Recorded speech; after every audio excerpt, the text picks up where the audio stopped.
Cookies, biscuits, jelly beans. I love all of them. And Mr. Lamont Black is a very famous actor from the Highest of Stakes movie, the HEX movie, and he's asked a question. This is Mr. Lamont. That sounds like a Ponzi scheme. Yeah, you don't know the start of it, sir. Of course it does. Welcome to the Ponzi scheme, Mr. Lamont. Mr. Lamont Black has asked a question I was waiting for someone to ask. I've been thinking about this for a while. Mr. Lamont says, as an economist, I'm always looking for economic value. HEX still feels like a closed system. It produces wealth for stakers, but that seems to come from non-stakers. What is the benefit outside that loop? Thoughts, anyone? And of course, shout out to Mr. Coexistent Steven. I made a comment video from him. Thank you very much, Steven. I am existing on this earth with you. You could say we are both coexisting. This is a fantastic question. Mr. Lamont, let me tell you something about crypto, this Ponzi scheme. Okay, crypto is a very long duration asset. Okay, crypto is a very long duration asset. Now, you're an economist. I did economics at uni. Normally, when we think about long duration, we think of government bonds, which is just a stream of income for the next, 10 year, you got the 30-year bond, whatever cash duration you want to talk about. Crypto being a long duration asset just means we don't know what the future holds. It's super risky. And whatever is going to happen, it's going to be determined by how the community takes it. So right now, there are no solidified fundamentals that you can write down and go, okay, there's a cash flow coming into this community. So of course, that's why crypto is like hyper volatile and we see up, down, left, right, up, down, left, right. Okay, but that's the game. The game is speculation.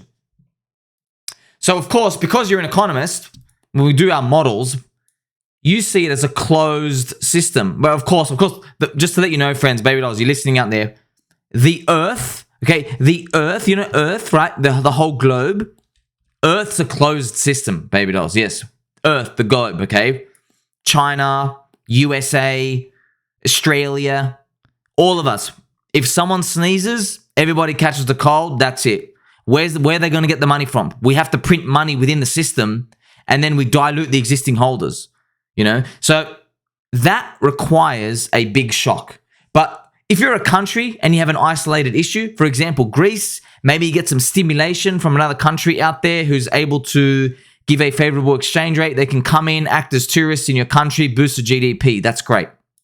But at the end of the day, the world is actually closed. So don't think like, wow, everything's open. No, it's just a scale. Okay. But look, go buy the index of every single country in the world and tell me how that works out in the next 10 years. Tell me if you retire.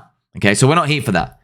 So crypto looks like a closed circle. And it is. It actually is. That's why if we draw crypto here, if we draw the crypto industry and then we add all the coins in here just to make it nice and pretty, where does the actual money come from? Well, we all know where it comes from. Right now, how it works is we have Bitcoin. Money has got to come from American banks or any international bank. It's got to go to an exchange. It buys Bitcoin. Okay, of course, you can buy any coin, but on average, most of the money comes to Bitcoin. And then Bitcoin gets pumped up. And what happens is the money starts dispersing. This is a microcosm of another city getting a stimulus. When one certain sector of the city gets a boost, people go out and spend. They go to the shops, they go to the parks, they go buy sandwiches, they do a lot of things like that. It's the same thing that happens in crypto. But of course, we are more risky because we don't have a lot of rails coming in. So what's the punt? Like I said, crypto is a very long duration asset. So you want to know, right? You got the question here. Remember, Mr. Lamont's question is, it still seems like a closed system.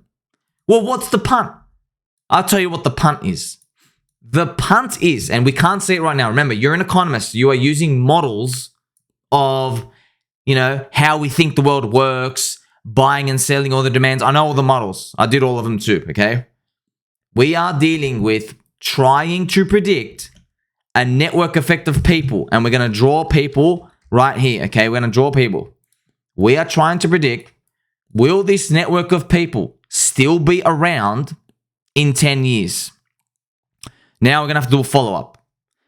Now people are going to ask, especially in my own community, they ask, okay, what happens in 10 years? Like, you haven't added any money. Well, this is where we get into the game of speculation. Because I don't know what happens in the next 10 years, but I can give you some ideas. And the difference between me and everybody else is I've got a lot of ideas. I don't need to know all of them. I just need one of them to come true. That's why I'm long and strong. I'm here to give you the future. By the way, like, subscribe, bell button, all. I appreciate every single one of you. So when we are looking at this, what do I see in 10 years that other people don't see? Even if my idea doesn't come right. Well, let me tell you something. The internet in the 1990s was literally just weirdos playing Dungeons and Dragons on the internet. Right here, okay? You're playing Dungeons and Dragons, 1990s. If I went back in time, me and you are playing, okay? You're a wizard, I'm a warrior. And I turned to you and I said, you know, the internet is going to change the world. People are going to use the internet to order food from their couch because they're too lazy to get up and call somebody on the phone. You would say that sounds like the dumbest idea ever. And people did say that, by the way. Amazon was only selling books in the 1990s too. Who could have thought that Amazon, a bookstore, would eventually be the reason why most people never need to leave their homes because they can get fluffy slippers delivered to their front door? You could never see that in the 1990s, even the early 2000s. You could never see that.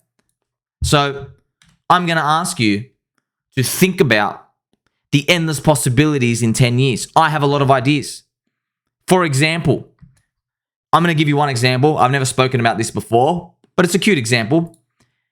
The HEX community. Let's bring HEX out here. HEX community has a number of people. Crypto goes off Metcalfe's law. Metcalfe's law. Crypto is valued based off Metcalfe's law. It's a network. And when you increase the number of users, okay, you get a price increase equal to the number of users squared. So let's go back. So basically, if we 10x the user base, we're going to get 100x the price growth. This is what the market's doing today, and there's no cash flow. So I went and I investigated. I'm like, why the hell does this happen? Why is it that if we 10x the user base, we get 100x the price growth? And I've done many videos to show you. Happened in Doge. Doge used to have 400,000 users. Now it has 4.8 million. It did 10x. The price did 100x. Ethereum, same thing with the daily active users. Cardano had 10,000 users back in 2020. It went to 100,000. It's 10x the user base. It did 100x the price growth. I can give you so many examples. Even worked on Shiba Inu. And I was dumbfounded. I said, how on earth is this working when there isn't any cash flow yet? The market is smarter than me and you. It knows something, okay? Now I'm going to bring you this example. The market knows that if you have a megaphone, this is my example also. If you have a megaphone and you have a house with 1 million people in there, even though those 1 million people, let's use the HEX community, right? Let's use the HEX community. And it actually is 150,000 people. So I can show you right now, 150,000 holders, okay? Even though it produces no cash flow today. Remember, I told you, crypto is based off network effects and it's a very long duration asset. So even though today, yes, there's no cash flow, the market is smart. It's saying, well, we're valuing it as if you had the opportunity to get cash flow in. And now, obviously, now we're going to walk through the next step as well. We're going to say, okay, where the hell does cash flow come into this? We haven't invented it yet. But don't throw your arms up because I can give you an example. It's a very simple, basic example. The HEX community, they're like rabid dogs, okay? Okay, just absolutely insane passion and energy. Just imagine someone within the community. Let's use a specific, very crude example. Let's say Richard Hart himself released a credit card for Hexicans. A credit card. I guarantee you, most people would sign up to it. They would DCA. He would probably add features such as a roundup feature, just to let you know what a roundup feature is, friends. Let's say you paid a bill of like $97 for the month.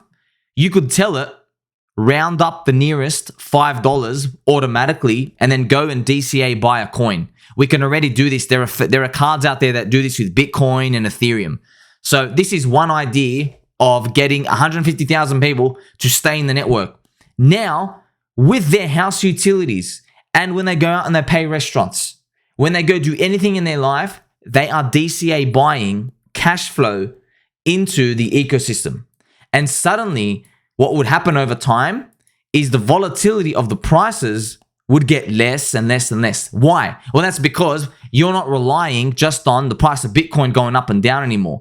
Now you have people with different diverse workplaces, different internationalities. You're in different continents.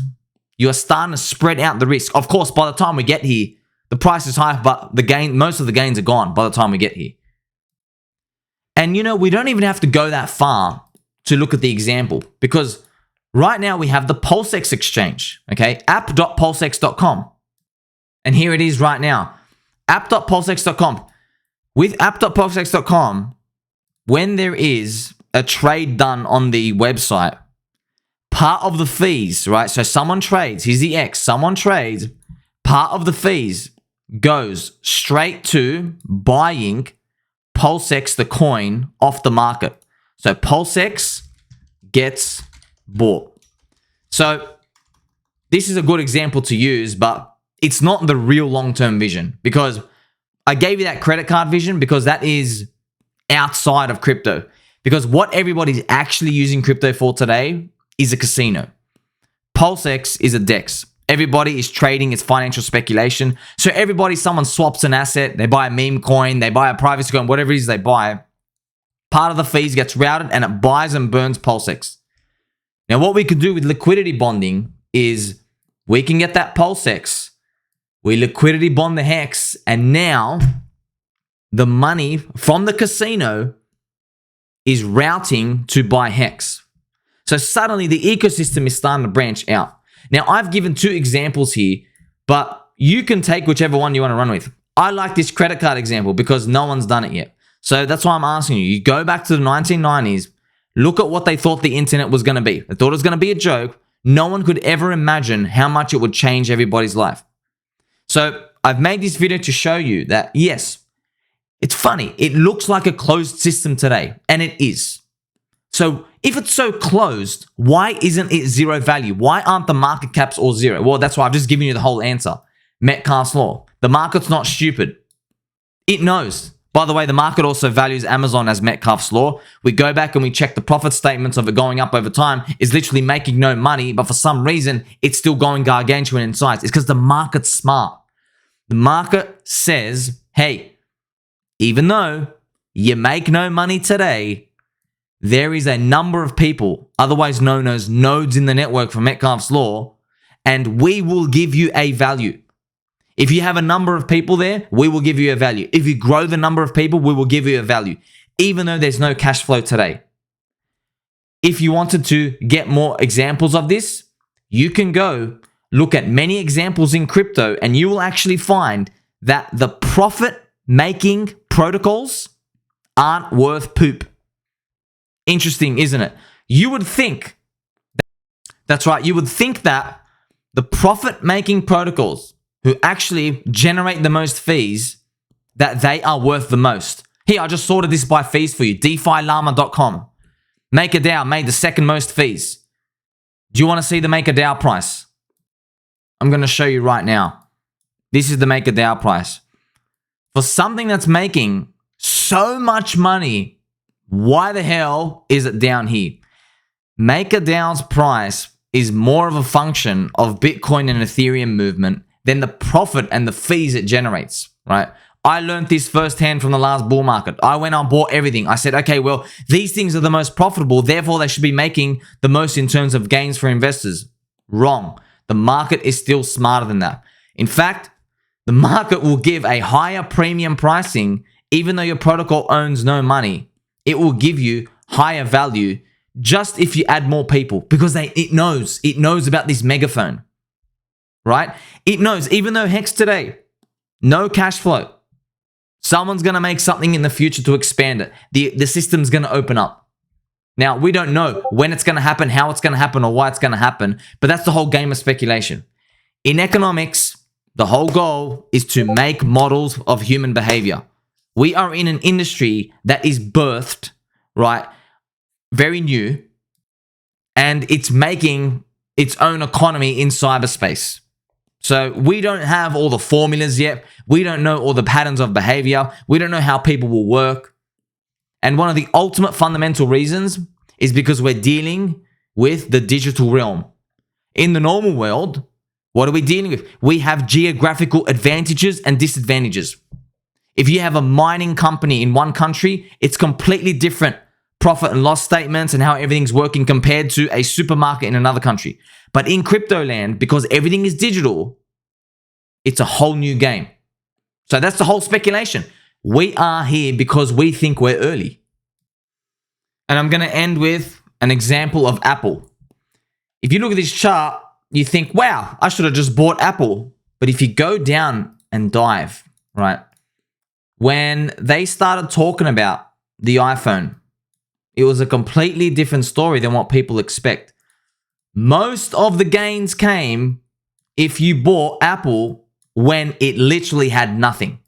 Absolutely nothing. Nobody got the iPod. Go listen to the Steve Jobs presentation on the iPod. No one got it. People wanted to sell. Gave you the most gains. If you waited for Apple to make the super cool, sexy iPhone 10, what's your gains going to be? Enjoy your 2x. If you were buying when it was literally nothing, what's your gains? Okay, 140x. So it depends where you want to be in the risk curve. Obviously, people in the HEX community, yeah, it's a closed system for every single crypto coin right now. But since we're a long-term asset, long duration, everybody is betting that this closed system will one day be open. You're a kind baby doll. Like, subscribe, bell button on, and catch you guys in the next one.